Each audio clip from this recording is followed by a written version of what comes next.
Well, China has recently made a very important contribution to global biodiversity governance in the Kunming-Montreal Global Biodiversity Framework. So it's a new agreement, a global agreement by the UN, which it's a bit similar to, maybe you're familiar with the Paris Agreement for climate change. Yeah. So what this is about, it's about biodiversity, it's about nature, and it recognizes that the loss of nature, so we're rapidly losing nature around the world. So since the 1970s or so, in the last 50 years, more than half of nature has disappeared, and that's very worrying. It's very concerning because we might be undermining the basis for life on Earth.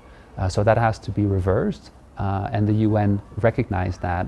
Now China played the role of presidency, so it's the presiding country in convening all of the parties, all of the countries around the world, to negotiate a new agreement for nature. It was extremely successful, and I can say I was there, and also our organization, Client Earth, supported the EU-China dialogue and negotiations in the years preceding it. So for 4 years we supported dialogue between China and Europe, and that also made an important contribution. Once China and Europe had a strong alignment on what the agreement should look like, it was also quite easy for other countries to buy into that vision.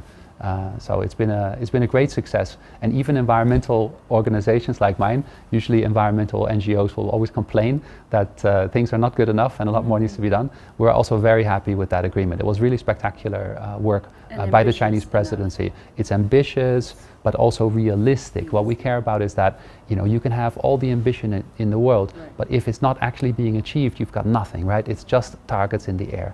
So the Kunming-Montreal Agreement made a lot of progress in that regard too, committing to more financing towards it, also strengthening the role that each country has to play in terms of reporting on their progress, setting better domestic plans, etc. Yeah. So it's a big deal.